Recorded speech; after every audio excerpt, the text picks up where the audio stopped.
So to sum up, Japan's geography, history, and economy have all played a big role in shaping the country we see today. Its location on the Pacific Ring of Fire gives it many mountains, earthquakes, and volcanoes, but also rich valleys where people live and farm.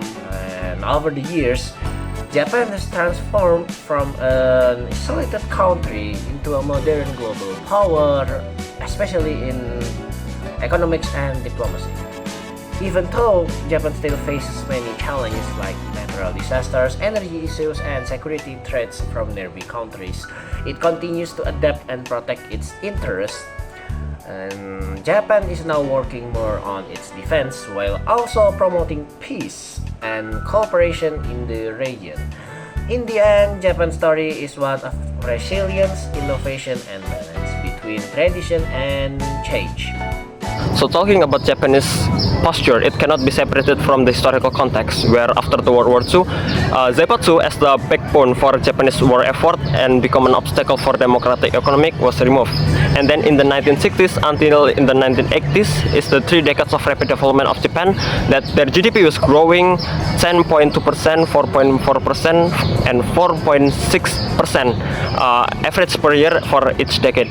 They managed to stand at the second largest economic on earth until 2009. And talking about their industries, they're importing most of the raw material, and they're very well known for their manufacturing products. They are also developing nuclear power that unfortunately have an obstacle in 2011 because of Fukushima Daiichi accident. And their economy is actually prone for the fluctuations due to over-reliance on imported raw materials, especially related to the energy after 2011 accident. And talking about Japanese work culture, if you ever see a suited person hanging in the subway, they are called salarymen. Salarymen was recruited and devoted into a single company for their whole life, and for return they also get a stability and pension from the company. And that's making the resigning in Japan incredibly difficult. Salarymen was seen as a backbone for Japanese corporate world and so well known for their loyalty in the company. But it's causing many stress-related illness, and in the worst case is called karoshi, which is a death caused by overwork. New trend, well-being, and work-life balance, as well as economic fluctuations, new startup, and the gig economy makes the employer reconsider again about this system of employment. My name is Satriyo and today I'm going to explain about the history of Japan. So Japan history has a long term since the country was established. However, I will take the views from the Edo era, where Japan started to make a diplomacy with few states at that time. So after a long term of the civil war, one of the political family, which is the Tokugawa family in Japan at that time, makes a new political system which is called the shogunate. So shogunate is a system of government where a shogun, as the highest authority of military, not only serve military but also become the highest authority of government and also the politic, and also the emperor as the symbol of the state and also only become the advisor. And since the Edo era, this era is the era where the country was so isolated from the foreign state, or maybe from the neighbor country. And however, this still makes a few diplomacy with the neighbor country. However, it's only few, which is China, Netherlands, and also Korea, which this diplomacy was proof on their trades from the Nagasaki port. Not only that, the shogunate also established a society level where samurai as the highest level of the society level, and the below one is every kind of thing like the merchant, or maybe the regular person was the below level on that. And this system was counted for 200 years. After that, in the era of Meiji, everything was changed, and the Emperor Meiji at the time, which became the next throne of it, makes a new which he started to make a revolution in Japan. But in this revolution, the emperor erased the system of shogunate and also makes a new system of government with a modern thing. So what I mean in modern thing is that the empire, or we say the emperor, become the highest authority everything, and also they make establishment of the minister, like the prime minister, which actually comes from the Meiji era. So in the Meiji era, because that the emperor makes a new revolution was called the Restoration Meiji, the samurai shogunate, everything was erased and it was changed to his political system. And also after the era of Edo and everything, and was changed by the Meiji, Meiji started to make a big diplomacy with foreign state, make a cooperation with neighbor country, and this has also become a new revolutionized era of diplomacy of Japan. After Emperor Showa passed away, it was changed to his son, which is Emperor Akihito. So in this era, there's no significant things on Japan. However, in the mid-90s, the world facing the crisis of economy and also affected Japan. However, Japan can solve this by developing more on the economic thing, and this still makes Japan become one of the superpower country in the economic perspective.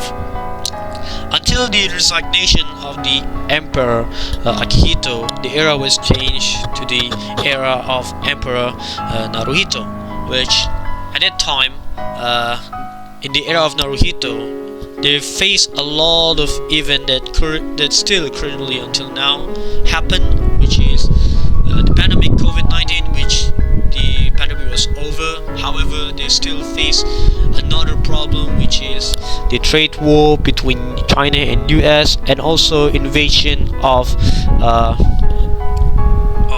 Russia to Ukraine. And this kind of things still happen until now, and Japan still facing these challenges until now, and make sure they can develop for fully in their economic perspective. So that's the economic and also the history of Japan. So after the Meiji era, which is marked by the death of the Emperor Meiji, the next throne goes to his son, which is the Emperor Taisho, which only for a short time. So Emperor Taisho at that time makes a very big movement on invasion to the other country like China and Korea, which this makes, I would say, they become one of the superpower country on the military perspective. And this goes to the next throne of the emperor, which is the Emperor Showa. In Emperor Showa era, this kind of act are more aggressive on the military invasion towards to the other country. Emperor Showa makes invasion to not only on China or maybe in Korea or maybe a little bit of Russia, but also Emperor Showa makes an invasion to the Asian country, including the Southeast Asian country like Indonesia, Malaysia, and almost all these Southeast Asian countries was invaded by Japan. However, their biggest problem, or maybe their biggest mistake on their invasion, is they start to invade the Pearl Harbor place, which is the place where it was occupied by the America. Pearl Harbor is the place where most of the military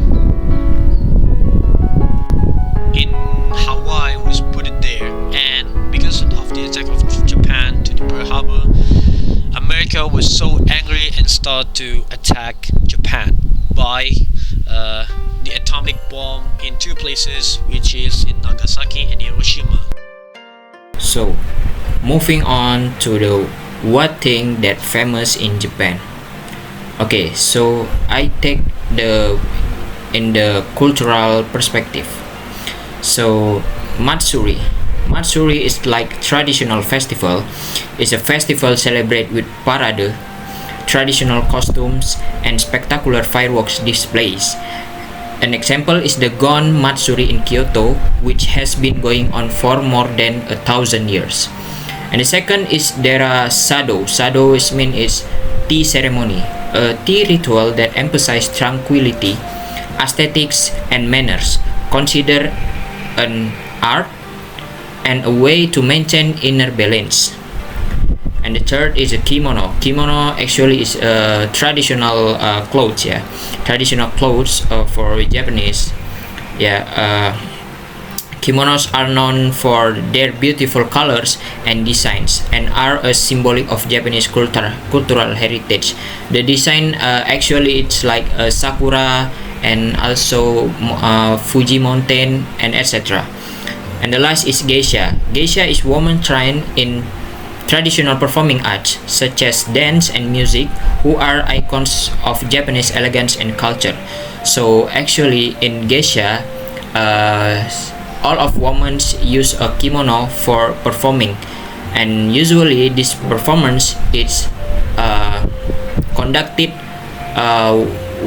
when in festival and also in opening agenda for marriage maybe, and also we can see and in the several traditional agenda in Japan. So geisha I think is very important in Japan, because this is a traditional dance that